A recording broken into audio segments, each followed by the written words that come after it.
I'd like to thank Todd on this one before I go too far for putting me last after all the really good speakers. So I'm going to let y'all down a little bit, maybe. I don't know. We'll go on this one. I get nervous, too, when I speak, even though I've been extremely lucky in my life and been able to do a technology career from a very young age without any of the obstacles most other people had to go across. So it starts off with there's a lot of myths out there what happens to older workers. And that's what I'm going to start with. I think everybody knows age bias is out there. Once you get to a certain age, technology careers are you almost disappear. And it's a shocking change for people because you've been successful for 30, 40 years in your career, and all of a sudden, bam, they don't want you anymore. And that's not necessarily for everybody.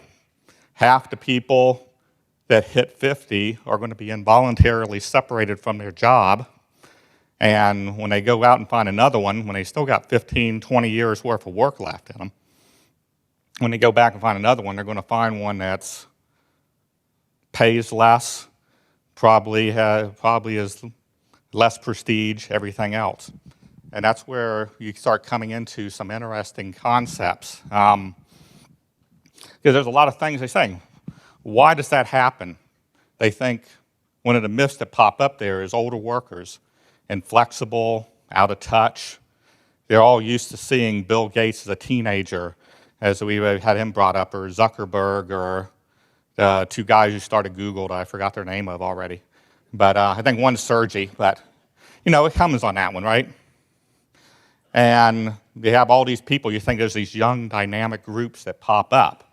And the truth is that the vast majority of startups are started up by people in their 40s and higher.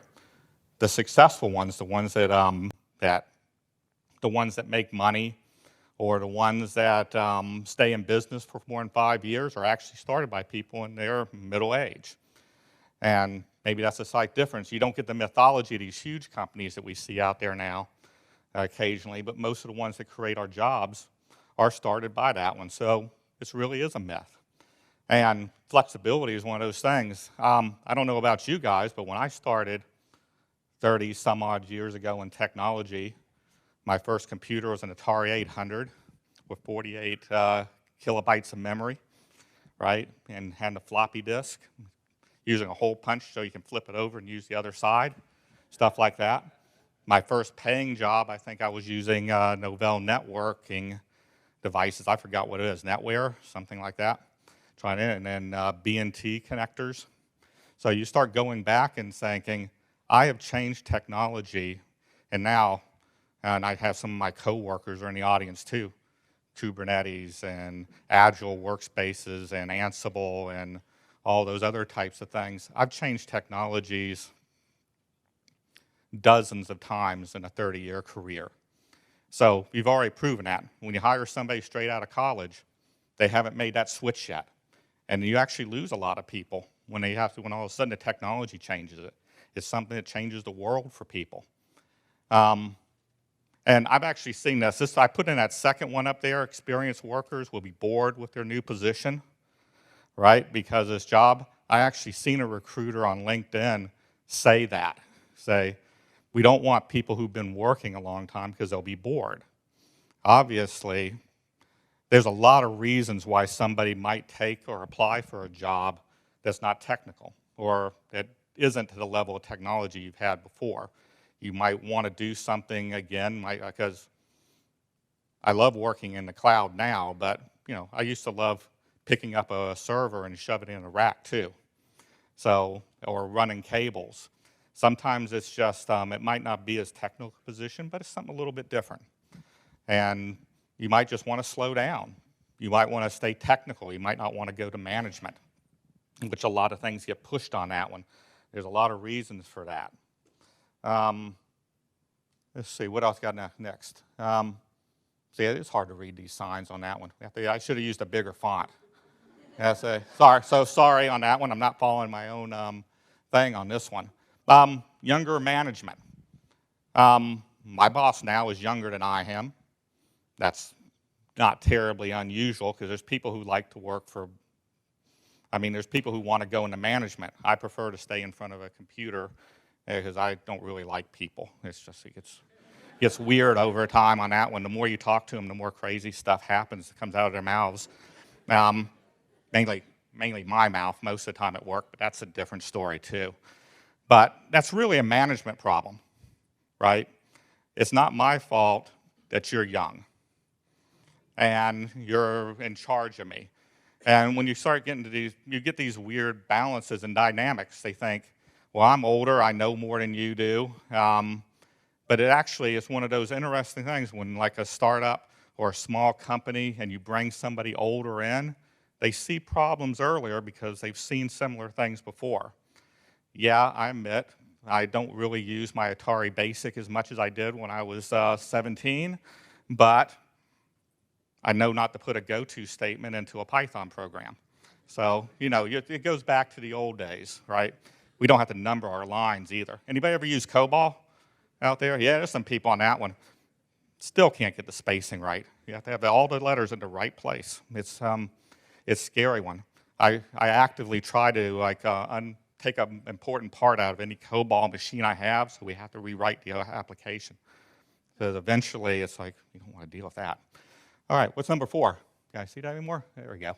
Now, this is an interesting one that really shocked me when I looked at this technology. When I looked at this, you would think as you get older, you go to the doctor more, you have more responsibilities at home, you have to take your children places because they haven't learned how to drive yet.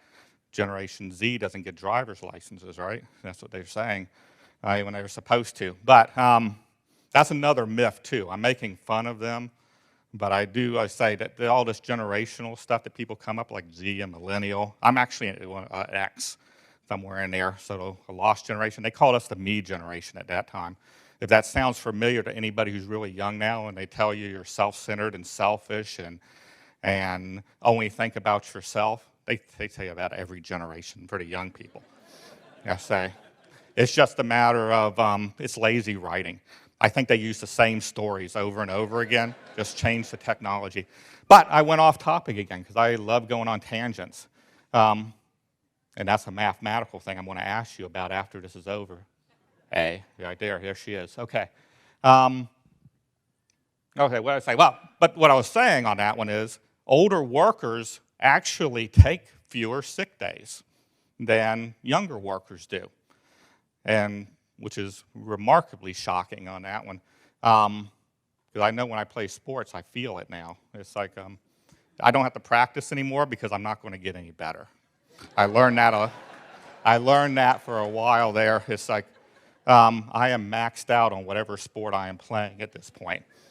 But as you see, they don't really need to take more time. And when you look at the numbers, it's just a myth. It isn't true.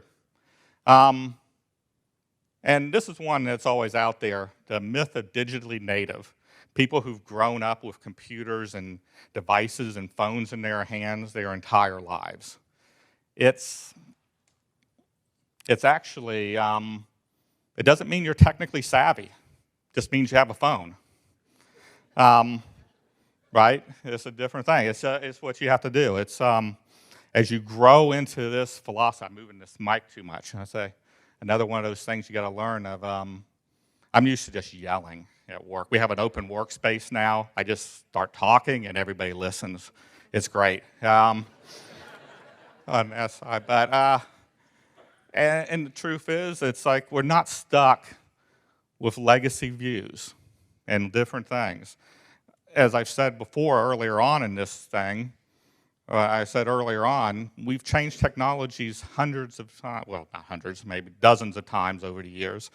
If you're still using the same technology you were 5 years ago or 3 years ago, you're already out of date. Sure, there's a job for somebody to go keep the COBOL machine running or keep a mainframe running.